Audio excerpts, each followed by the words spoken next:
नहीं दे रहा। तो अब अगला सवाल हमारा ये है कि हमें कैसे पता चलेगा कि कंट्रोल एनवायरनमेंट स्ट्रांग है।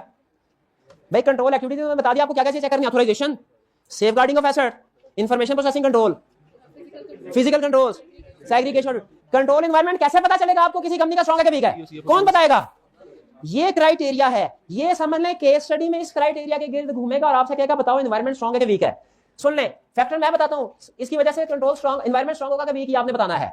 ऑडिट कमेटी और बोर्ड ऑफ डायरेक्टर्स का सिग्निफिकेंट इन्फ्लुएंस है कंपनी के अंदर। हर महीने बोर्ड ऑफ डायरेक्टर्स की मीटिंग होती है, परफॉर्मेंस रिव्यू करते हैं, जो काम नहीं करता उसकी क्लास होती है। Control environment strong. और अगर पता चले बोर्ड ऑफ डायरेक्टर्स 6-6 महीने मीटिंग नहीं करते, management action and attitude show character, integrity and ethics, management demand. और अगर पता चले सीएफओ फाइनेंशियल फ्रॉड में पकड़ा गया था, ताश खेलता है, क्या प्रॉब्लम है, जुआ तो नहीं ना खेलता, क्या करे सारा दिन फारिग बैठा रहे। Management is committed towards competence, competent लोगों को हायर करते हैं, सिफारिश नहीं मानते हैं। और पता चले रेफरेंस के बगैर किसी को रखते नहीं है।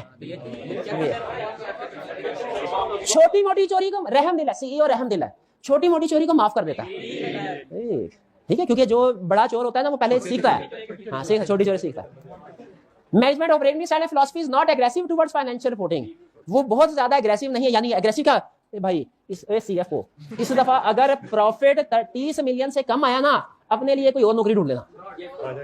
रिस्क ऑफ अब ये क्या करेगा? एक करेगा सर दुनिया इधर की उधर हो जाए, 30 मिलियन प्रॉफिट आ ही जाए, सही तरीके से हाँ मेहनत करेगा, हाँ फेक सेल ऐसे बनाने में। तो ये समझ आया? नॉट एग्रेसिव का मतलब, नॉट एग्रेसिव का मतलब ये नहीं वो गालम क्लोज करता है, नहीं नहीं, इसका मतलब क्या है कि वो एग्रेसिव टारगेट नहीं सेट करता, एग्रेसिव टारगेट नहीं सेट होता। Management assign authority and responsibility appropriate, जो जिसका काम है उसी को दिया जाता है। और अगर कोई मेरे को सब काम आता है और उसको सारा ह्यूमन सोर्स का काम भी उसी को दे दिया, उसको सेल मार्केटिंग का काम भी उसी को दे दिया, फाइनेंस का काम भी उसको दे दिया, तो हम क्या कहेंगे? सेग्रीगेशन ऑफ ड्यूटीज नहीं है। ये केस स्टडी में से पूछा था, उसने कहा सीईओ है। सीईओ हायरिंग का काम भी वही करता है, स्टाफ ह्यूमन रिसोर्स मैनेजमेंट को भी देखता है, मार्केटिंग डिपार्टमेंट का काम भी वही देखता है, अकाउंटिंग पॉलिसी भी वही रिव्यू करता है। सीईओ सारा काम वही करता है, तो सीएफओ क्या करेगा? घर बैठेगा क्या?